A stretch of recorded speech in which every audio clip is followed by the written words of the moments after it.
بيبدأ الفيلم بكيتو مهووس جدا بالممثلة مليكة، مهووس بيها جدا لدرجة انه معلق كل صورها في اوضته، وكمان بيتخيل نفسه ان هو دايما معاها وبيتكلم مع صورها، وبيحب افلامها جدا لدرجة انه مش بيفوت لها ولا اي فيلم، وانه كمان بيسمع الفيلم اكتر من مرة، وهو قاعد في قاعة السينما بيتخيل نفسه ان هو البطل معاها، وبيفضل بره طول اليوم في السينما، ولما بيرجع بالليل بيكون بيتكلم مع الصورة المفضلة بالنسبة له اللي حاططها على ظهر الباب من ورا، اللي بتحسسه دايما ان هي موجودة معاه.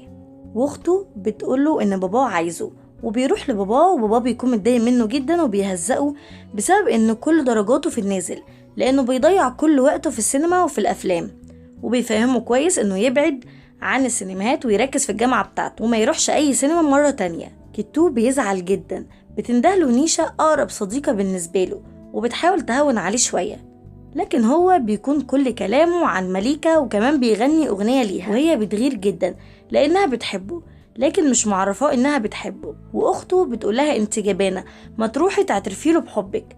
بتقولها أوكي صح فعلا أنا جبانة زي ما أنت قلتي، وبتقولها أنا هحاول وهتضرب معاكي دلوقتي قدامك، وبتفضل تقول بحبك يا كيتو بحبك لحد ما كيتو بيجي في نفس اللحظة وبيقولها أنا كمان بحبك. هي بتكون مبسوطة جدا لأن هي أخيرا اعترفت له بحبها.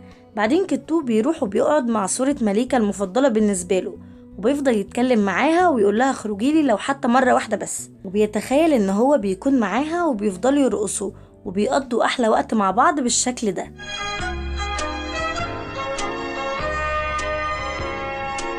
بتدخل عليه اخته وبتقطعه، وهو بيكون مبهور جدا وبيقول لها ان مليكة كانت معاه من شوية وكانوا بيرقصوا، وهي بتكون مستغربة جدا من اللي بيعمله اخوها ده، وبتروح وبتقول له باباها بيقول لها ده شكله اتجنن على الاخر، وبيروح له وبيضربه وبيقطع صورة مليكة اللي هو بيحبها جدا. وكيتو بيحاول انه يمنعه، لكن باباه هو بيكون متعصب جدا من تصرفاته وبيقطع له الصورة الكبيرة اللي هو بيحبها. كيتو بيزعل جدا لدرجة انه بياخد الصورة المتقطعة وبيهرب بره البيت، وبيركب القطر وبيوصل محطة مومباي، وبيروح عند بيت الممثلة مليكة اللي موجود في مومباي، وهو بيدخل وبيتعامل بتلقائية، لكن الأمن بيطرده. ولما كيتو بيحاول يفهمه انه من اكبر معجبينها وان مش معجب عادي، الامن بيقوله ان ليها معجبين كتير ويلا يا بابا شوف انت رايح فين، وبيطرده وبيمشيه. وبيكون في مطعم جنب البيت بالظبط، وفي شباب كتير بتشتغل فيه هناك، بتكون برضو زي وضعه هربانين من البيت عشان يشوفوها. بيفضلوا يسخروا منه ويتريقوا عليه ويضحكوا عليه لحد ما بيجي صاحب المكان وبيفضل يزعقله ويقوله انت كمان هربت عشان تشوف نجمة سينمائية؟ وبيقوله تعالى يا ابني كلك اي حاجة لانك انت شكلك مفرهد وطول اليوم برا البيت. لكن هو كبرياءه مش بيسمح له، بيقوله لو سمحت انا مش هاكل اي حاجة من غير ما ادفع فلوس. بيقوله يا ابني مش وقت كبريائك دلوقتي، انت تعبان وشكلك ماكلتش اي حاجة من الصبح، تعالى كلك لقمة كده وربنا يهديك. برضو كيتو بيصمم وبيقوله لا مش هاكل كده بلوشي، ممكن اشتغل عندك لو حبيت. وهو فعلا بيشتغل في المكان، ومليكة في يوم بتطلب اوردر، وصاحب المكان بيختار كيتو هو اللي يوصل الاوردر ده. كيتو بيفرح جدا انه اخيرا هيشوف مليكة فتاة احلامه. فعلا كيتو بيدخل البيت وبيوصل البيتزا، وبيلمح مليكة وهي معدية من فوق وبيطير من الفرحة لانه اخيرا شافها. ولما بيرجع المطعم زمايله بيسألوه عملت ايه، وهو بيقول لهم ان هي فضلت معاه وفضلوا يرقصوا وقضوا وقت جميل، وبيفضلوا يسيسوه على اساس ان هما مصدقين، لكن بعد كده بيقولوا له ان هما فاهمين ان كل ده كذب وهو بيألف عليه. بيقول لهم فعلا شكله هيفضل حلم على طول. بعدين بقى بنتعرف على حياة مليكة، بتكون بتقضي دور وبيجي واحد صحفي عشان يسجل معاها، ولما بيسألها عن أجرها بتقوله ان اللي بيهتم بالمواضيع اللي زي دي هو عمها، وهي متعرفش اي حاجة. فجأة بتبص بتلاقي عمها بيتعصب جدا على الصحفي ده وبيطرده، وبعد كده بيزعق لها وبيقول لها انا مش قلتلك كذا مرة ما تقعديش ولا تعملي اي حاجة بدون علمي. وبنعرف ان عمها ده متحكم في حياتها وفي عملها وفي كل فلوسها، حتى انها في بيتها ملهاش حق حتى في لبسها. مرات عمها بتقولها خلي بالك من شغلك، لاني شفت اخر اغنية ليكي من شوية كنت بترقصي وانتي مرهقة جدا، ركزي لو سمحتي في شغلك ولا شكلك هتخلينا نشحت في الشارع. بتتعامل في البيت اوحش معاملة، بتكون ساكتة ومتتكلمش وكاتمة كل ده في قلبها. بعدين بقى بيستعد كيتو عشان يروح الاستوديو اللي هي بتصور فيه، عشان يقدر يشوفها. وهو بيوصل على المكان وهي بتكون بتصور أغنية وبترقص، وهو بيفضل يتفرج عليها وهو فرحان جدا. بعدين بتخلص رقص وبتقعد، هو بيروح وبيتكلم معاها وهو مرتبك، وبيقولها ان هو من اشد معجبين ليها، وكمان معلق 1000 صورة ليها في اوضته. وهي بتتفاجئ جدا من الرقم وبتقوله 1000 صورة. بيقولها ايوه طبعا، وبيقولها كمان ان هو هرب من البيت لان باباه قطعله الصورة اللي هو بيحبها جدا ليها. هي بتستغرب جدا ان في حد معجب بيها بالشكل ده، وبتقوله انت سبت البيت عشان خاطر باباك قطع الصورة بتاعتي؟ بيقولها ايوه طبعا، لان الصورة دي ما كانتش اي صورة بالنسبة لي، كانت غالية عندي جدا وبتحسسني انك دايما معايا. وبيجي عمها وبيقطع لهم حديثهم مع بعض، وبيقول لك التو انت تبقى مين، وهي بتقوله انه ده من المعجبين. بيزعلها وبيقولها انا مش قلتلك ما تعمليش اي حاجة بدون علمي، وبيطردوا بره. وهو بيعرف قد ايه ان هي حياتها صعبة وعايشة في جحيم عمها المتحكم في حياتها وفي فلوسها. بيكون بيبص من المطعم على بيتها وبيشوف من الشباك ان عمها بيضربها، وبينط بسرعة وبيروح عندها، وبيكون بيضربها جامد. بيضرب عمها بالفازة على دماغه وعمها بيغمى عليه. بياخد مليكة بسرعة، وهي لما بتتردد بيقول لها يلا ولا اما هيقتلك، وهي فعلا بتهرب معاه. البوليس بيجي والدنيا بتتقلب، وعمها بيكون قاعد يعيط عليها ويولول ويمثل ان هو بيحبها، وبيقول ان هو هيقلب الدنيا عليها ومش هيسامح اللي خطفها ده ومش هيسيبه في حاله. وبيقول كمان ان اللي خطفها ده اتهجم عليهم وخطفها من قلب البيت، وهو اكيد هيدمره. تمثيل رائع، المفروض انت تكون ممثل يا عم ومش مليكة خالص. هي في الوقت ده بتكون في المطعم اللي شغال فيه كيتو، وهي في الوقت ده بتكون في المطعم، وصاحب المطعم بيديله فلوس وكمان بيديها نقاب عشان تلبسه ومحدش يعرفها. وبيقول لهم انتوا هتمشوا عادي في وسط الزحمة وتمشوا بطريقة طبيعية جدا عشان محدش يشك فيكم. في الوقت ده اللي هو بيكون بينصحهم فيه بتيجي الشرطة وبتخبط على باب المطعم. بيفتحوا لهم وبيكون خايفين جدا لا يتقفشوا، لكن بيهربوا وما بيتمسكوش الحمد لله. كيتو بيرجع بيته واهله بيفتحوا له الباب وبيكونوا فرحان جدا ان هو رجع، وبيستقبلوه بيكون وحشهم جدا. وبعدين بيدخل مليكة من الشباك بتاعه وبيقول لها ان هو دايما كان بيتسحب بالليل عشان يتفرج على افلامها في السينما، وبيكون مفهمهم ان هو نايم يعني. بعدين مامته بتيجي الاوضه وبتكون جايبه له ميه عشان يستحمى، وبتكون هتشوف مليكة لكن هي بتستخبى ورا الباب بسرعه وما بتشوفهاش، وكيتو بيعرف يمشي مامته بسرعه. وبعد كده مليكة بتقوله ممكن اخد الميه دي عشان استحمى؟ بيقول لها ايوه طبعا. بتقوله بس في مشكله، انا مش معايا هدوم. بيقول لها ولا مشكله ولا حاجه، هو انت اي حد؟ انت مليكة الممثله، هجيب لي غيار من عند اختي حالا. وفعلا بتدخل الحمام، واخته بتكون بتكلم نيشا في الوقت ده. بيروح كيتو عشان يديلها الهدوم اللي هو جابها لها، وبعدين بيقعد وبيتعشى مع عيلته، وبيرجع تاني يدخل لمليكة اوضته، وبيكون جايب لها اكل وبيتاسف لها ان هو اتاخر عليها. وبتقوله انت محظوظ جدا، انا كنت براقبكم وانتوا بتاكلوا وعرفت قد ايه قيمة العيلة في حياتنا بالشكل ده، وتمنيت لو كان عندي عيلة زي كده بالظبط. وبيبدأ يظهر عليها كده ان هي بدأت تحبه وتعجب بيه.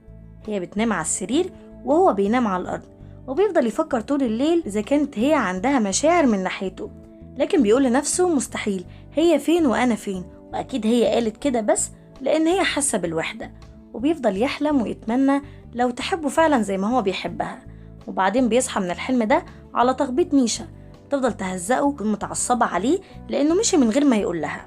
بعدين أخته كل ما تحاول تدخل الأوضة هو يمنعها، فبتبدأ تشك إن في حاجة غريبة وهو مخبيها عليهم. فبتدخل الأوضة وبتفضل تدور في الدولاب لحد ما بتشوف مليكة. في اللحظة دي قبل ما يحصل منها أي رد فعل بيجي كيتو بيكتم صوتها وبيقول لها أبوس إيدك ما تفضحنيش، اسكتي وأنا هفهمك كل حاجة. وفعلا بيحكي لها كل اللي حصل، وبياخد أخته وبيروحوا لمامته وبيقول لها إن مليكة تبقى معاه، وموضوع إن هي اتخطفت اللي انتشر في الصحافة ده غلط. وهي لما بتشوفها بتتصدم جدا بالشكل ده، وهي بعد كده بتفضل تلومهم على اللي هم عملوه، وإن أكيد الشرطة وعمها مش هيسكتوا. هما بيتحايلوا عليها إن هي تفضل معاهم، وهي بتقول لهم طب أبوكوا أعمل فيه إيه؟ بيقولوا لها أبونا إيه يا ست الكل، إحنا طبعا مش هنعرفه. هي بتقول لهم لا لا لا الحاج أنا ما أقدرش أخبي عليه حاجة. ويفضلوا يتحايلوا عليها لحد ما قلب الأم بيحن وفعلا بيوافقوا. وبيقول لها بصي بقى إحنا طالبين منك طلب أخير وصغير. بتقول لهم ها اتفضلوا، محتاجينك بس يا ست الكل تعمل لنا كيكة لأن بكرة عيد ميلاد مليكة. وفعلا بتعمل لهم الكيكة وبيحتفلوا بعيد ميلادها. ولما بيكونوا بيحتفلوا نيشا بتيجي فجأة وبتتفاجئ جدا وبتتصدم لما بتشوف مليكة بالشكل ده. وكيتو برضو بيحكي لها على كل اللي حصل، ومليكة بتبتدي تحب كيتو جدا، وهنا بيكونوا كلهم مبسوطين سوا بيغنوا وبيرقصوا لحد ما بيجي أبو كيتو، ومليكة بتحول بالشكل ده